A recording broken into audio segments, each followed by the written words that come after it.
La Sociedad Española de Radiodifusión presenta... Ser... ¡Viva la radio! Podcast. Siempre. Todo preparado en el Festival de San Sebastián para conocer quién ganará la Concha de Oro. Nosotros tenemos unas cuantas favoritas como Tardes de Soledad, La mirada a los toros de Albert Serra, Los destellos de Pilar Palomero o el potente debut de la portuguesa Laura Carreira con On Falling. ¡Acción!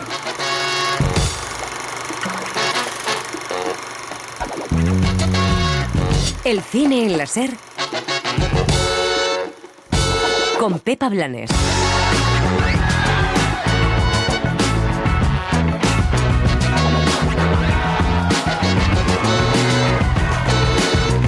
Todo listo en San Sebastián para conocer la película que ganará la Concha de Oro, con varias candidatas como On Falling de la portuguesa Laura Carreira o Tardes de Soledad de Albert Serra.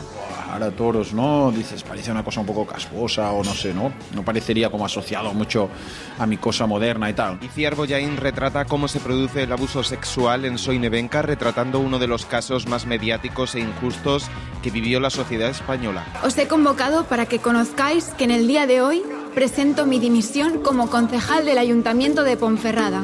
Paula Ortiz revive a Aurora y Hildegard Rodríguez en La Virgen Roja, una estimulante propuesta que nos lleva a los tiempos de la Segunda República y que ahonda en temas como la maternidad o la situación de las mujeres. Liberación de las relaciones maritales de la Iglesia. Procreación responsable. Acceso consciente a la anticoncepción para el proletariado. Protección de las madres solteras. Comprensión de las variantes intersexuales. Por supuesto, hablamos de Megalópolis, el gran estreno de la semana, la vuelta de Francis Ford Coppola con una epopeya romana de ciencia ficción y mucha política. ¿Es esta sociedad, esta manera de vivir, la única que tenemos disponible? Las directoras también quieren retratar el placer sexual. Audrey Divan firma una nueva versión de Manuel, un thriller erótico con Noemí Merlant. ¿Qué se le pasa por la cabeza a un hombre ante una puerta cerrada cuando no sabe si es deseado? Y en televisión, aquí en Donosti, ya hemos visto series de la nueva temporada como Querer, Yo Adicto y Celeste. Celeste, ¿La cantante mexicana? si eres capaz de demostrar que el año pasado estuvo más de 184 días en España, pueden ser más de 20 millones de euros.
Hola, ¿qué tal? Bienvenidas, bienvenidos a El Cine en la Ser. Faltan solo unas horas para que conozcamos el palmarés de esta edición del Festival de San Sebastián.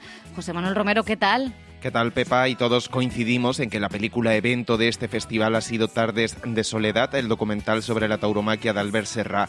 El cineasta catalán muestra el toreo como nunca lo habíamos visto al retratar varias faenas de Andrés Rocarrey y lo que pasa antes y después. Desnuda todos los mitos del toreo en una película violenta e impactante.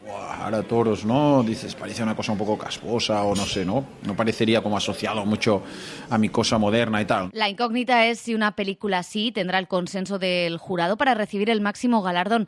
Hay también algunas alternativas este año, como Unfalling, el potente debut de la directora portuguesa Laura Carreira, con un drama que produce Ken Loach, cine social para mostrar a los trabajadores pobres de esas grandes empresas de reparto y cómo sus vidas están ahogadas por la precariedad. I think films today have this very much like it's about the character and what the character is going through and like it's very individualized. Decía la directora que el cine de hoy está muy pendiente de los personajes y de su individualidad, como si no existiera un contexto, y que ella está encantada de formar parte de un cine social como el de Ken Loach o los Dardenne. De Clase Obrera hablan también otras dos películas desde puntos de vista muy diferentes. Una es The Lasso Girl, el último trabajo de Gia Coppola, nietísima de Francis Ford Coppola, con atención el regreso de Pamela Anderson. La actriz es una bailarina de Las Vegas que después de 30 años y muchas renuncias personales ve cómo su mundo se desmorona cuando el local en el que trabaja cierra. La otra cinta la firma un veterano como Mike Lee con Mi única familia, un drama sobre la depresión, la salud mental y la incomprensión de una mujer rota. They're actors who don't just play themselves, don't just perform their own narcissism. Decía el director del trabajo de los actores que su mérito es que muestran a gente real, de la calle, y no de manera narcisista como el que interpreta Marianne Jean-Baptiste, la actriz que completa una interpretación impresionante con la que debería estar en el palmarés y ya decimos en los Oscar. Y hablando de veteranos, otro que ha presentado película en sección oficial es Costa Gabras con El último suspiro. Es una obra sobre los cuidados paliativos y cómo morir de forma digna. Parce que il est vrai que la mort, c'est une affaire personnelle. Ça ne doit pas dépendre des autres. C'est ça. Et il faut la vivre. Il faut se préparer, à mon avis. La muerte es una cosa personal que depende de cada uno y hay que prepararse para vivirla con dignidad, reclama el director de títulos como Missing o Z. La muerte, cómo afrontar el final de la vida, ha sido uno de los temas de este festival, también con Los destellos, la película de Pilar Palomero, sobre cómo acompañar en ese proceso del final de la vida, con Antonio de la Torre y Patricia López Arnaiz de protagonistas. Sobre todo porque para mí era muy importante, y yo esto me lo he repetido durante todo el rodaje, toda la preparación, aunque se hable del acompañamiento en una muerte, para mí es una película sobre la vida. O sea, es lo que es la intención, ¿no? Ojalá lo reciba así la gente. Para mí es una película sobre ser conscientes de que tenemos que estar presentes y sobre todo porque eso es una vivencia que a mí se me quedó tatuada, ¿no? Cuando pues tuve que vivir un proceso similar, ¿no? Que de repente sentí la vida más que nunca dentro de ese momento de profunda tristeza y casi me gustaría que la película se viera como una invitación a eso, ¿no? Al ser consciente de que el presente es lo que tenemos. Y por supuesto, de la muerte digna habla La habitación de al lado, la película de Pedro Almodóvar con la que ganó el León de Oro en Venecia y que ha tenido aquí su estreno nacional con motivo de la entrega del Premio Donostia al director, uno de los galardones que le faltaban al cineasta manchego. Tras más de 40 años de carrera, desde que vino aquí en San Sebastián con Pepi Lucibón. El cine es muy cruel, el paso del tiempo con el cine es muy cruel. O sea, si pensamos en algunas obras maestras del pasado y las miramos ahora, descubrimos que ahora ya no son tales obras maestras. Yo reconozco que el tiempo me ha enriquecido. Ha enriquecido las historias que contaba. Entonces, soy muy afortunado. Y antes de ir con los estrenos de la semana, el festival se abrió con el caso real de acoso sexual de Nevenka Fernández y se ha cerrado con Querer, la serie de Alauda Ruiz de Azúa sobre el consentimiento dentro del matrimonio, un drama de 4 episodios sobre el proceso judicial y familiar de denunciar a tu marido por violación. La protagonista es Nagore Aramburu. Bueno, aprendimos muchas cosas, ¿no? Yo desde la investigación y desde el trabajo con ellos, pero algo que fue importante para mí aprender fue que es algo como específico de la violencia sexual dentro de una pareja, ¿no? Que es la dificultad para identificarla, para ser capaz de contarte que la persona igual que quieres o que has querido, que ha sido tu marido, tu pareja, un novio, un amigo con el que tienes un vínculo afectivo, pueda ser tu agresor, ¿no? Y como muchas veces esa violencia sexual de alguna manera se sofistica o no es tan evidente, ¿no? Y esa dificultad para identificarla ya no digo luego ya para denunciarla, ¿no? y contarla, ¿no? Que es el siguiente obstáculo, pues fue yo creo uno de los aprendizajes importantes, ¿no? Ha sido, como decíamos, una edición con mucho cine español. De hecho, 2 de los estrenos de esta semana son películas españolas que han pasado por San Sebastián, como Soy Nevenka, el retrato que hace Itziar Bollaín de la primera mujer que puso cerco al acoso sexual. Un reportaje de Helio Castro. La vida de Nevenka Fernández cambió en junio de 1999. Nevenka. ¿Qué tal? ¿Cómo estás? Muy bien. Te presento, Ismael. Nevenka. Encantado. Encantada. Tenía 26 años y acababa de licenciarse en Económicas. Conoció al alcalde de Ponferrada, Ismael Álvarez, se presentó en las listas del Partido Popular en las elecciones municipales y tras la victoria de su formación política, le nombraron concejala de Hacienda. Yo me voy a esforzar a tope, pero igual hay gente con más experiencia. Eres lo mejor de este consistorio. Te vamos a apoyar. No te preocupes.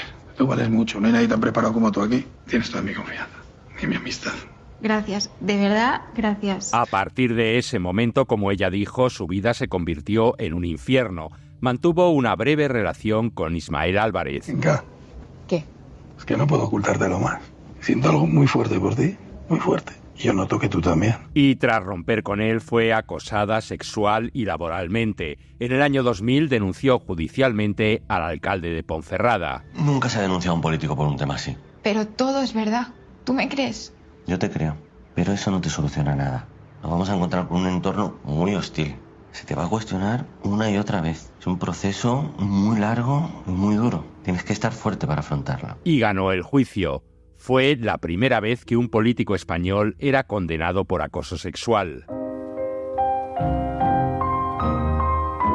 Sobre el caso Nevenka, Juan José Millás escribió un libro, Hay algo que no es como me dicen, y el año pasado se estrenó una serie documental en Netflix, pero faltaba una película de ficción. Itziar Bollaín. ¿Qué ofrece la ficción? Pues meterte dentro de esa tela de araña que le va generando él, de esa angustia psicológica en la que va entrando ella y también luego de su salida del pozo, o sea, ese empoderamiento, esa reacción digna que tiene de decir no, o sea, voy a contar la verdad de lo que pasó, ¿no? La película Soy Nevenka es una pormenorizada crónica de este caso. Lo que necesito es saber qué ha pasado. Ya no me ha contado, pero quiero escucharte a ti. La actriz Mireia Oriol, a la que hemos visto en películas como El arte de volver o Alma, interpreta a la exconcejal de Ponferrada. Lo que sí que teníamos claro con Itziar es que había 2 Nevencas, ¿no? O sea, la Nevenka preacoso y postacoso, ¿no? Porque al final cuando vives una situación de este tipo, lo que es te destruye la identidad, ¿no? Entonces un poco se tenía que ver como la deconstrucción de esa primera Nevenka, ¿no? Para llegar como a esa nueva que ella misma se está como encontrando y como reconstruyendo, ¿no? Y Urko Olazábal, que ganó el Goya al mejor actor de reparto por Maisabel, también dirigida por Itziar Bollaín, se pone en la piel del alcalde Ismael Álvarez. Todo el mundo sabe lo que es la palabra acoso, pero claro, el concepto del acoso tiene muchas cabidas, ¿no? Y en esta película presentamos desde el principio de que se da el acoso hasta el final, es un acoso extremo, pero entre medias hay muchas cosas y esos matices es en los que nos hemos intentado reflejar para que el espectador pueda analizar, determinar, señalar y dibuje en su cabeza lo que es. De sus manos una enredadera, de sus manos una enredadera. La película, según Itziar Bollaín, es una disección del comportamiento típico de un acosador sexual, pero también la directora quería retratar cómo era la España de finales de los años 90 y principios del siglo XXI. A intentar recrear esa España, en concreto esa Ponferrada del año 2000, esa pequeña ciudad, ese consistorio, esos concejales que ven pero no dicen nada, esa sociedad donde salirse del plato era un escándalo. Una España que ha avanzado, aunque no tanto como parece. O sea, yo creo que por lo menos sí que hay una comprensión de que alguien pueda llegar hasta un lugar y luego darse cuenta de que no quiere seguir, es el consentimiento, pero creo que queda mucho por entender todavía, sí, porque sí que hay esa tendencia a cargar con ¿qué hacías de noche? ¿Qué hacías así vestida? Y es curioso porque decir, pero ¿qué hacía usted, señor? ¿Qué hacía usted? Parece como, además es un retrato absurdo. ¿Qué pasa? ¿Que los hombres van desaforados y de repente no se pueden contener? Eso no es verdad. La película ha contado con la colaboración de la propia Nevenka Fernández, que estuvo en San Sebastián presentando la película. Ahora llega a los cines esta historia sobre una mujer que, como dice Itziar Bollaín, y se repite en la película, quería reivindicar y recuperar su dignidad. Nevenka dice que ella habló por salvarse, o sea, pero por salvarse porque no podía vivir con eso, ¿no? A ella todavía le extraña cuando la llamamos valiente, porque lo hizo, dice, por supervivencia. Pero bueno, también lo hizo por dignidad, también lo hizo por decir, bueno, no me voy a quedar, no me van a dejar como una inútil, como una incompetente, cuando la verdad es otra y muy diferente, ¿no? El título, Soy Nevenka. Y si me alejo de mí, dejen que le cante el sol y que su luz me recuerde lo dentro que brillo yo. Y si me alejo de mí, dejen que le cante el sol, dejen que le cante el sol, para que su luz me recuerde.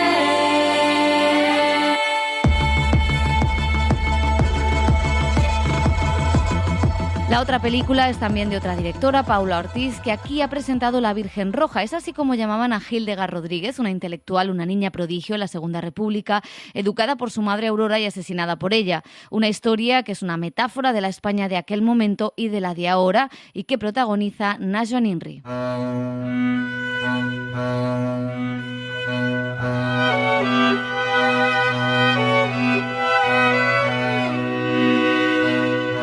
El cine de Paula Ortiz está marcado por lo político y lo poético, por la búsqueda de memoria a través de personajes femeninos que quisieron cambiar su época. Usted verá los tiempos, pero cuando un régimen cae hay que construir uno nuevo. Lo hizo en su prometedora ópera prima, De tu ventana a la mía, en su versión de Bodas de sangre con la novia, también con la figura de Santa Teresa de Jesús, y ahora en La Virgen Roja con la historia de Aurora e Hildegard Rodríguez, la madre e hija que diseñaron su propia revolución en España. Hildegard no llegó a la vida por casualidad. Vino al mundo para cambiarlo. Ella debía ser la primera mujer libre. La mujer del futuro. La autora rescata esta fascinante y trágica historia real que comienza como acabó, con el asesinato de esa joven a manos de su madre antes de que corrompiera su destino. Alguien que intenta algo, o sea, a través de la educación, a través del conocimiento, crear una mujer, o sea, realmente empezar una generación, ser la primera piedra de una generación nueva y en el primer gesto de libertad, no castigarla. O sea, interrumpir su existencia. Es como...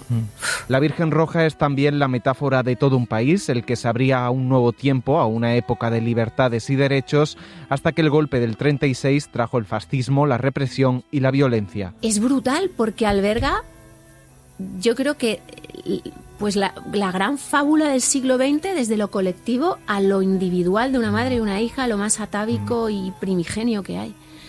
Y es algo irresoluble. O sea, es incomprensible cómo una mujer tan fascinante, tan elevada, tan celeste, como dos mujeres que tenían una galaxia de conocimiento y lo consiguieron tener, cómo los sueños de la razón engendran monstruos.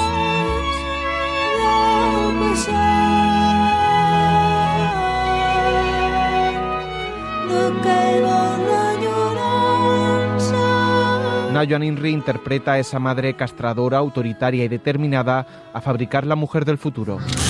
Cuando cumplió 2 años ya había aprendido a leer. A los 3 sabía escribir. Cada minuto de su vida estaba organizado según un plan. A los 14 comenzó estudios en leyes, medicina y filosofía. A los 17 se convirtió en la abogada más joven de España. Una especie de Frankenstein feminista, como la han llamado algunos, que liderara a las próximas generaciones de mujeres de España desde el conocimiento y la sabiduría, sin intromisiones de los partidos políticos ni de los hombres. El aislamiento acaba siendo forzoso por el momento en el que vivían y cómo cuando viene la apertura, lo dijo Pepe Villuela un día muy acertadamente, y es que no estábamos preparados para recibirla. Y entonces lo que hace ella con la hija es decirle, lo siento mucho, pero no vas a volar. No vas a volar. Entonces es terrible, ¿no? Porque te preparas para que todas las mujeres vuelen y preparar a esa mujer para que inicie un vuelo que las demás tienen que seguir, y en cuanto ve que se puede iniciar, lo que hace es escapar. La joven actriz Alba Planas interpreta a Hildegard, la niña prodigio y la adolescente rebelde que entendió el futuro como una lucha interseccional desde la revolución sexual que pregonaba en sus artículos y libros. Liberación de las relaciones maritales de la Iglesia. Procreación responsable. Acceso consciente a la anticoncepción para el proletariado. Protección de las madres solteras. Comprensión de las variantes intersexuales. A la lucha obrera y feminista, como le dijo a la cara a muchos ilustres socialistas. Ya no irán solo los hombres. Nos hemos decidido también a luchar. Hay más cosas ahí fuera. Deberías salir a conocerlas. Fuiste concebida para cambiar el mundo. No te distraigas. Si os violasen a vosotros, no miraríais para otro lado. Patrick Criado, Aisha Villagrán y Pepe Villuela, entre otros, acompañan a las dos protagonistas de esta fábula trágica en un drama clásico que Paula Ortiz acompaña de imágenes metafóricas, de una atmósfera asfixiante en el hogar y de bellos bailes en un ejercicio de memoria y resistencia que sigue siendo actual. Realmente es que estábamos viviendo el momento, pues eso, Lorca, Buñuel, Dalí, unos discursos políticos, unas mujeres que de pronto había una dimensión de la sexualidad, del cuerpo, de la identidad, y de pronto y en un país donde la gente pasaba hambre, era analfabeta, la iglesia tiraba para otro lado, había unas presiones obreras, todo estaba funcionando con tal nivel de energía que aquello hizo crack. Y Aurora hizo crack. Yo creo que de tal elevación hizo crack.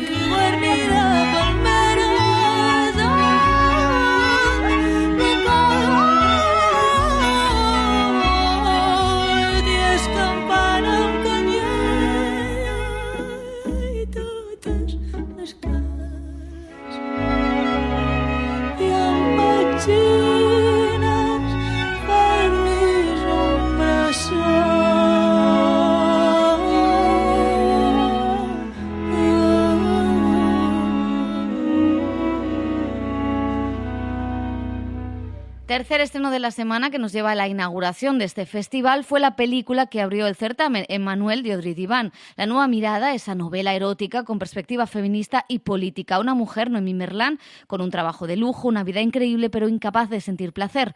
Un viaje en Asia la libera. Contéstame. ¿Qué se le pasa por la cabeza a un hombre ante una puerta cerrada cuando no sabe si es deseado? Si abre la puerta, estará rebasando el límite o satisfaciendo el deseo de otro.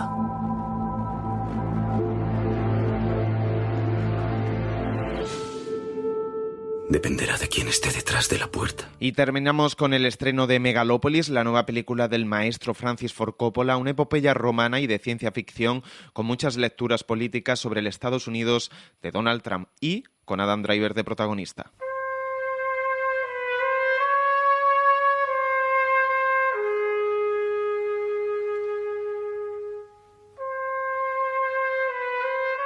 Francis Ford Coppola siempre ha hablado en su cine de América. Su país, Estados Unidos, le ha dado para ahondar en cómo un empresario se hace a sí mismo, usando la ilegalidad para conseguir el sueño americano, como ocurría en El Padrino.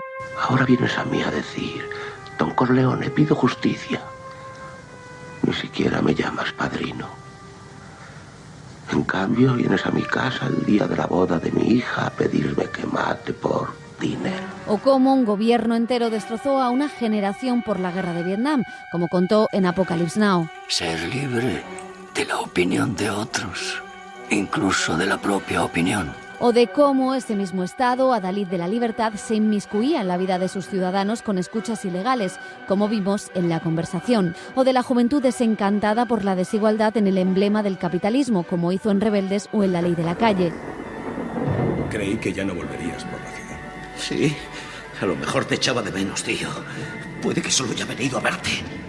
Ahora culmina esa mirada a todo un país con una obra inclasificable, Megalópolis, un proyecto soñado que le ha dado alegrías y penas a este director que en toda su carrera se ha arruinado y se ha levantado en varias ocasiones, que siempre ha sido libre, como demuestra ahora adaptando La conspiración de Catilina, ese texto de Cicerón donde contaba el enfrentamiento entre dos hombres al final de la República Romana.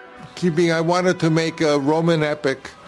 And I became interested in what's called, and your father will Quería know, hacer una epopeya romana y empecé a interesarme por lo que tu padre conocerá como la conspiración de Catilina, que fue entre dos oponentes. Uno era Cicerón, el famoso Cicerón, y el otro era Lucius Catilina.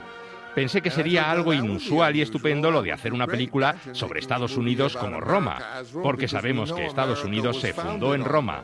Así que me dejé llevar y lo hice.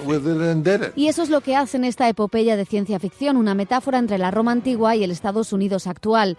Dos hombres se enfrentan por su visión del mundo en una Nueva York dominada por el poder, por el dinero, por los medios de comunicación y el derroche. No esperen una película redonda y convencional. Megalópolis es exceso, pasión y una necesidad imperiosa de explicar por qué Estados Unidos está en riesgo de extinción. Well, I mean, basically we have a Senate just as Rome had a Senate. Bueno, básicamente tenemos un Senado, al igual que Roma tenía un Senado, y Roma consiguió mucha riqueza porque había conquistado muchos países y se preocuparon más por su propio poder y su propia riqueza que por la gente. Y eso es exactamente lo que está ocurriendo en Estados Unidos hoy en día. So we have an analogous situation between Republican or ancient Rome. Así que tenemos una situación análoga entre la Roma republicana de la antigüedad y los Estados Unidos actuales, con la metáfora de Estados Unidos como una especie de Roma en el mundo. El paralelismo entre los dos se está haciendo realidad y es muy posible que en estas elecciones perdamos la república y acabemos con un dictador o un rey.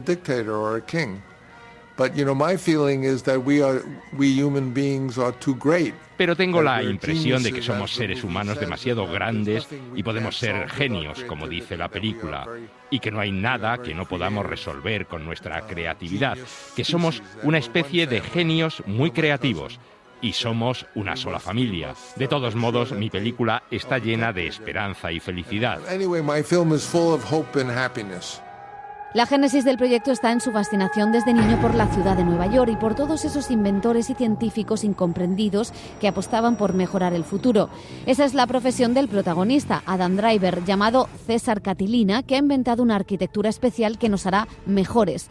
Cicerón es el alcalde, el personaje de Giancarlo Espósito, que quiere mantener la ley y el orden en una urbe donde la vivienda es cara, donde no hay sanidad pública ni educación y donde emergen brotes de violencia.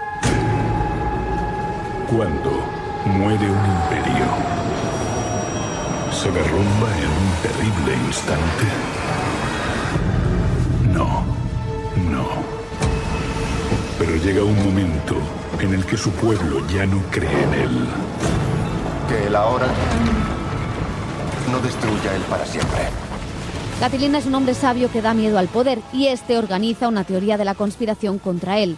Aquí entra en juego el sobrino de un rico empresario y banquero, Craso, a quien interpreta John Boyd y cuyo hijo sádico quiere acabar con él. Un extravagante Shia LaBeouf interpretando a Clodio.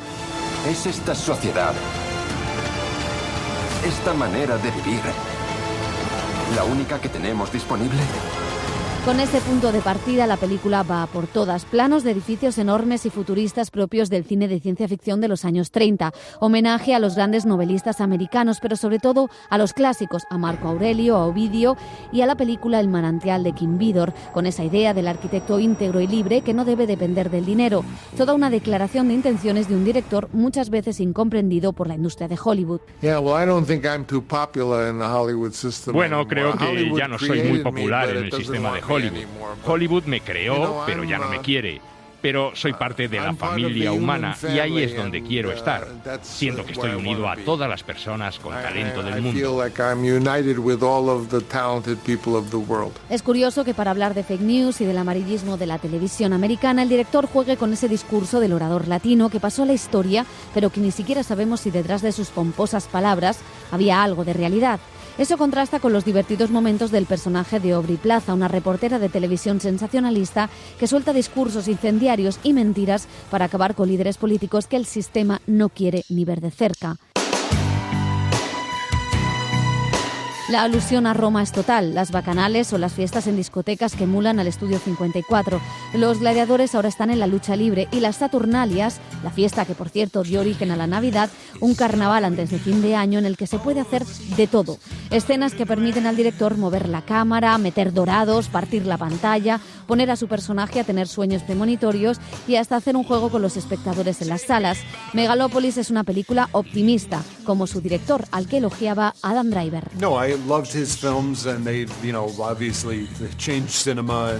Sí, me encantaban sus películas y ellos cambiaron el cine y me educaron sobre lo que podría ser el cine. Y claro, cuando de repente trabajas con alguien que ha significado mucho para ti, no puedes hacer nada más al respecto. Así que durante al menos unos días seguidos consigues olvidarte de su currículum. Y sinceramente no es interesante, no le sirve de nada a la película si de repente te sientes paralizado o intimidado por lo que estás haciendo en el set. Megalópolis es un canto de amor a una ciudad que, aunque ha tocado fondo, todavía puede levantarse, porque las utopías, dice Coppola, deben volver. Debemos ser capaces de imaginar un futuro mejor, aunque sea hortera y lleno de dorados.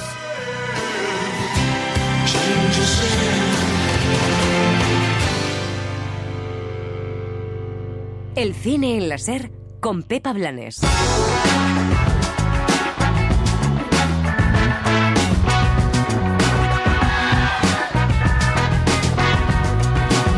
Terminamos el cine en la SER. Gracias Julia García a la realización y José Manuel Romero y Mica Cilindro en la producción, redacción y redes sociales. Nos despedimos con Wall Street, película de Oliver Stone, protagonizada por Michael Douglas, porque el actor cumple 80 años y lo celebramos con esta escena. Adiós. La ilusión se ha vuelto realidad y cuanto más real se vuelve, con más desesperación se desea. Capitalismo absoluto. El 90% de los americanos no tiene nada o tiene muy poco. Yo no creo riqueza. Yo poseo. Nosotros hacemos las normas, las noticias, la guerra, la paz, el hambre, el precio de una hoja de papel. Nosotros sacamos el conejo del sombrero mientras los demás están sentados preguntándose cómo lo hacemos. No serás tan ingenuo que creas que vivimos en una democracia, ¿verdad, Woody? Esto es un mercado libre y tú eres parte de él. El cine en la SER con Pepa Blanes. Cadena SER. 100 años de radio. Para no perderte ningún episodio, síguenos en la aplicación o la web de la SER, Podium Podcast o tu plataforma de audio favorita.